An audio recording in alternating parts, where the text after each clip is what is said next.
ইতালিতে এই মুহূর্তে একটা আতঙ্ক সৃষ্টি হয়েছে, বিশেষ করে যারা বাংলাদেশ থেকে আসবেন। অর্থাৎ আপনি যে কোনো উপায়ে বা যে কোনোভাবে সাপোজ ভিসা নিয়ে আসেন অথবা কোনো মাধ্যমে বা কোনো বাই রোডে আপনি যদি ইতালিতে আসেন, আপনার অ্যাজাইলাম যদি কখনো রিজেক্ট হয়ে যায়, অর্থাৎ আপনি যে আশ্রয় প্রার্থী, তো সেই আবেদনটি যদি কখনো রিজেক্ট হয়ে যায় তাহলে পরে আপনাকে 100% বাংলাদেশে পাঠিয়ে দেবে।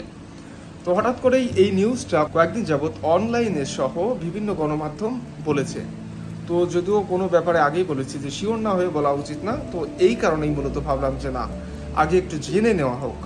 তো ওয়েলকাম ব্যাক, আমি Shakib Khan Rocky, sky Europe Italy Milan থেকে। এই মুহূর্তে বাইরে প্রচুর পরিমাণে বৃষ্টি হচ্ছে, তো যার কারণে আসলে সত্যি বলছি। আর আমি 2 দিন যাবৎ ভিডিও আপলোড করতে পারি না, তার কারণ হচ্ছে আমার ঘাড়ে প্রচুর পরিমাণ, আমি নড়াচড়া করতে পারছি না, তো যার জন্য আমি আন্তরিকভাবে দুঃখিত। হচ্ছে হঠাৎ করে যেহেতু আপনারা ভিসা নিয়ে বা বিভিন্ন উপায়ে বাংলাদেশ থেকে ইতালিতে আসবেন, তো যদি আপনার মালিক কখনো আপনাকে কন্ট্রাক্ট রিনিউ না করে, বিশেষ করে যারা এগ্রিকালচার বলেন, স্পন্সর বা ডোমেস্টিক যেটাই বলেন না কেন, কারণ ইতালিতে যারা অধিকাংশ কোনো মাধ্যম নিয়ে আসেন, ভিসা নিয়ে আসেন, তো তাদের সব থেকে বড় প্রবলেম এটাই হয়ে থাকে যে মালিক কিন্তু কখনোই কন্ট্রাক্ট করতে চায় না, এমনকি মালিকও আপনি খুঁজে পাবেন না। তো সেই ক্ষেত্রে সর্বপ্রথম যেটা করতে হয় আপনাদেরকে সেটা হচ্ছে অ্যাজাইলাম। ইতালিতে যারা আছেন অবশ্যই সেটা হয়তো বা বুঝতে পারছেন যে আমি কি বলতে চাচ্ছি। অর্থাৎ আজিলো মারার পর আপনি যদি রিজেক্ট হয়ে যায় তাহলে পরে অবশ্যই আপনাকে ফেরত পাঠাবে, এটা পুরাতন নিউজ। অর্থাৎ আজিলোর মাধ্যমে আপনাকে একটা সময় পার করতে হবে। তো যারা ভিসা নিয়ে আসার পর অবশ্যই আজিলো বা অ্যাজাইলাম যেটাই বলেন না কেন, সেটা যদি করতে চান তখন আপনাকে অবশ্যই, ইতালি সরকার এখন থেকে একটা নতুন আইন করেছে, অর্থাৎ বাংলাদেশ এবং মিশর এই দুইটাকে সেফ কান্ট্রি হিসাবে বর্ণনা করেছে। অর্থাৎ এই সমস্ত দেশে কখনোই কোনো রাজনৈতিক বা পারিপার্শ্বিক কোনো সমস্যা নেই, তো সেই ক্ষেত্রে কেন তাদেরকে ইতালি আশ্রয় দেবে। তো যদিও অনেক কিছু থাকে এখানে, আসলে মানবাধিকার বিরোধী কোনো কাজ আমি যেহেতু করি না, তাই অনেক কিছু আসলে বলা যায় না। তো এই কারণে আজকে আমি বলতে বাধ্য হচ্ছি যে দেখেন, এর আগে কিন্তু প্রচুর পরিমাণে এই সমস্ত অ্যাসাইলাম সিকার যারা আছে তাদেরকে কিন্তু দেশে পাঠানোর জন্য অনেকবার অনেক কিছু বলেছে, তো তারপরেও কখনোই কিন্তু বাংলাদেশে ফেরত পাঠায়নি। তো এবারকার সিস্টেমটা একটু আলাদা, অর্থাৎ অবশ্যই আপনাদেরকে বাংলাদেশে ফেরত পাঠাইতে পারে। তো আপনি যদি নিয়মের কথা বলেন তাহলে পরে বলবো যে হ্যাঁ আপনাকে পাঠাইতে পারে, যদি আইনের কথা বলেন তাহলে পরে বলবো যে হ্যাঁ পাঠাইতে পারে।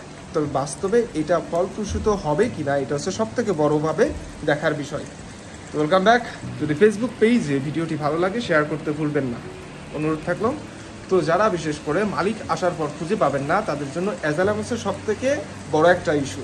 তো আপনি যে ইতালিতে আসার পর ইতালিতেই থাকবেন এমন কোনো মানে নেই, অর্থাৎ ইউরোপের 27 দেশের সেশনভুক্ত যে কোনো কান্ট্রিতে অবশ্যই আপনি যেতে পারবেন এবং সেখানে যাওয়ার পর আপনি অ্যাজাইলাম আবেদন করতে পারবেন।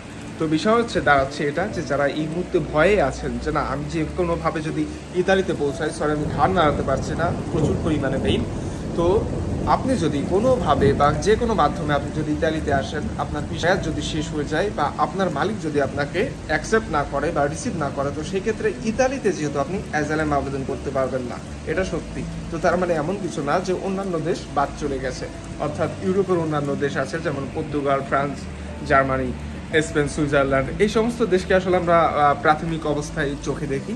তো এই সমস্ত পরেও কিন্তু আপনি অ্যাজাইলামের আবেদন করতে পারবেন। তো বিশেষ করে যারা ভয়ে আছেন, আমি ইতালির ব্যাপারে বলতে চাই, এখন পর্যন্ত যেহেতু এমন কোনো নিউজ পাওয়া যায়নি যে না যে ইতালি থেকে বাংলাদেশে পাঠিয়ে দেওয়া হবে, বা মিশরীয় যে সমস্ত নাগরিক আছে তাদের অ্যাজাইলাম রিজেক্ট হওয়ার পরে তাদেরকে পাঠিয়ে দিয়েছে, শুধুমাত্র একটা গণমাধ্যমে এসেছে, হয়তোবা প্রক্রিয়াটা হতেও পারে নাও পারে। তো এই মুহূর্তে যারা বিশেষ করে টেনশনে আছেন যে না হয়তোবা আমি যদি ইতালিতে যাওয়ার পর অ্যাজাইলাম করি 6 মাস পর বা 9 মাস পর, তাহলে পরে হয়তোবা আমাকে বাংলাদেশে রিটার্ন পাঠানো হবে, তাদের উদ্দেশ্যে বলতে চাই একদমই ভয় পাবেন না। অর্থাৎ সব কিছু টাইমের উপর ছেড়ে দিন, অবশ্যই ভালো কিছু হবে।